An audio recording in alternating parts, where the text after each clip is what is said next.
Now, these are the pipes from the Reeves Center here. You can see different types.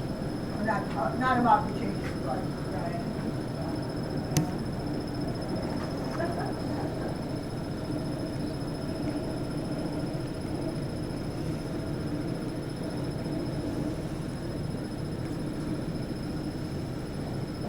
I will talk about those because they actually found more than 200 pipes. And they think it was because they had a patch of tobacco because their relatives east and west did not make any great number of pipes. Some of the ones in the back they didn't finish. The trade pipes of this corner came in after they were gone.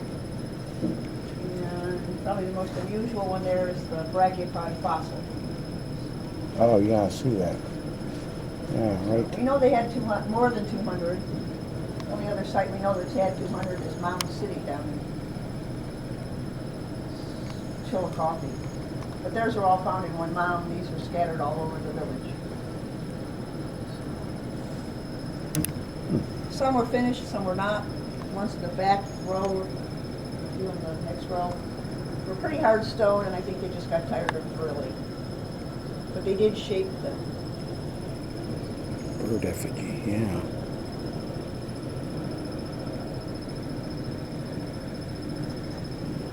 That's pretty neat, yeah.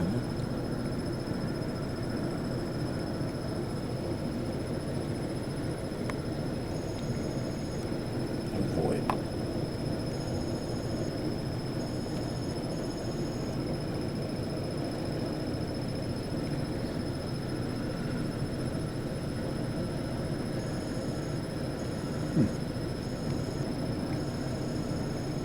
The ones that have the pictures, where are they? Are they? Oh, they etched all kinds of things.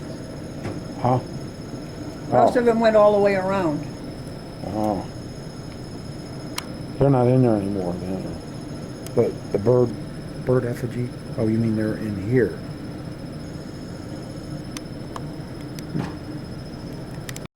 They were pretty good at drilling. Yeah. By the time they got to that time period, they'd been doing it for thousands of years. These pipes. Yeah. There's another bird effigy there. There's a human face effigy. Yeah, that's And we have a whole book of, well, when we published the book, we only knew of 184, so in the intervening years, So these they found over 200 pipes in one site. Right. Wow. And there may have been more. Oh, there probably are, because we don't know who dug there Yeah. over all the years. Nobody kept a record of it. Nobody cared. Nobody thought it was an important site. So.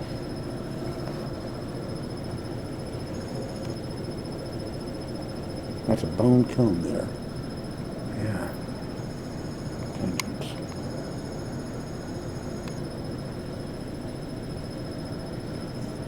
Yeah, this is. And then these are like trade. So these weren't Erie Indians. These were. No, they don't think the Erie ever got any farther west than probably New York, Pennsylvania line.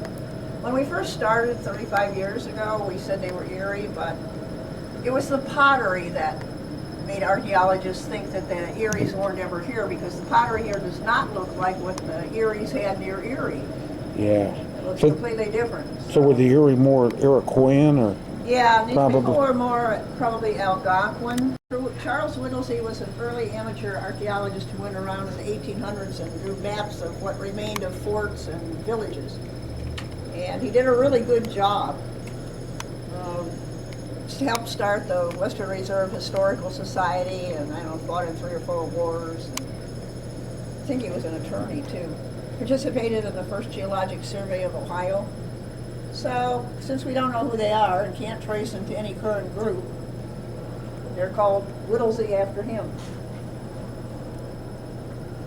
Like kind of like By the time any Europeans got here, they weren't here. So we think the Seneca killed them off. They would come in, and when they used up their furs with trade to people from the east, then they would come over here and hunt in the summer, and if they met people, they killed them. And in about 50 years, they pretty much decimated the whole group.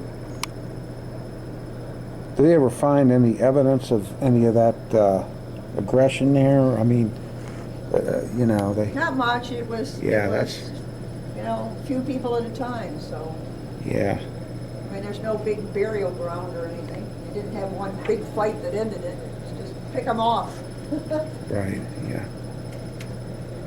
They do think that during that 1600 to 1650 time period, these people may have put some of their women and children up on.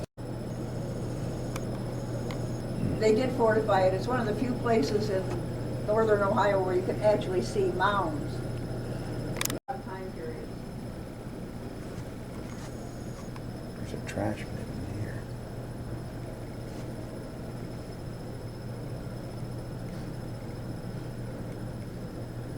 Last time I was up here, I bought that book on the that you sell here, on the Reeves Site, I think it was. The pipes. It was just on the pipes. Okay. Yeah. Now, it's not like you temperamental. can't see it, but that stuff. it's better with a light. So. Yeah.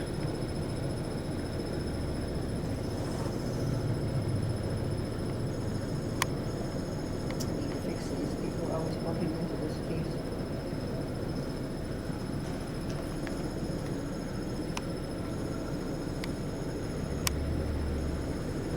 The Reeves Site. Oh.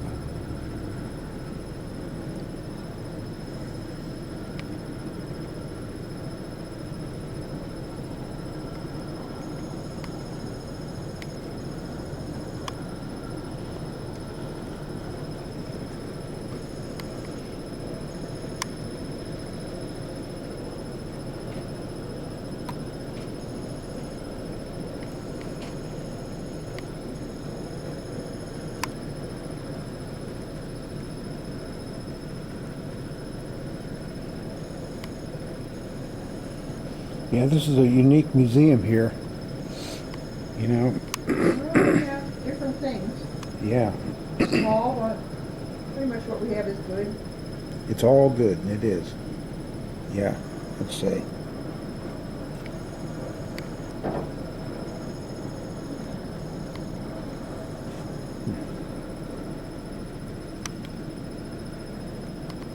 Their dates in.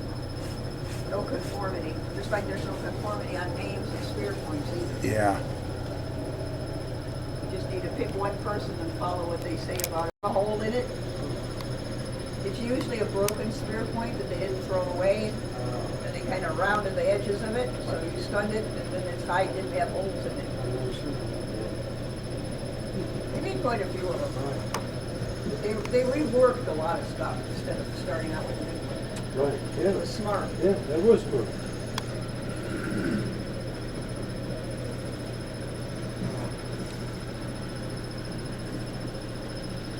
They need that to keep this page straight stuff over here. What's a count for stone? Scraping stone, sometimes called a skinning stone, but it's what you scrape hides with. How do you pronounce that? Celt. Stone. You're talking about European history, it's a Celt one. There, some Celts are, aren't they? They're ceremonial too sometimes. Sometimes they engraved them. I don't have any engraved ones, but the Natural History Museum has a lot of them. They come in all sizes, from thumb size on up. Yeah, some like copper, If some it- stone.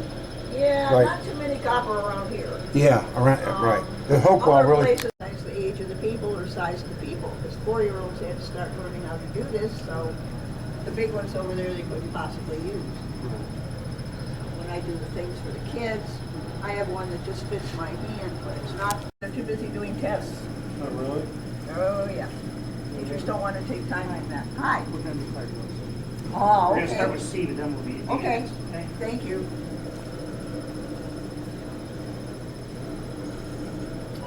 Which means we're gonna have to go out if the fire alarm goes off, but we won't want to stay in here if it's on because it's really noisy.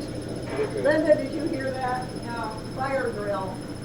They're starting with building C and then working their way across.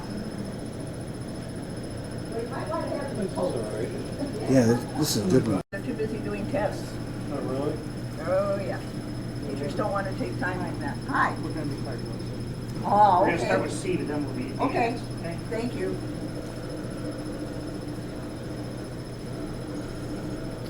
Which means we're gonna have to go out if the fire alarm goes off, but we won't wanna stay in here if it's on because it's really noisy.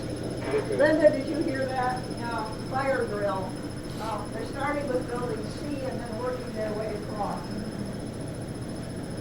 We might wanna have This is all right. Yeah, this is a good one. These are artifacts from Cuyahoga Valley. wonderful.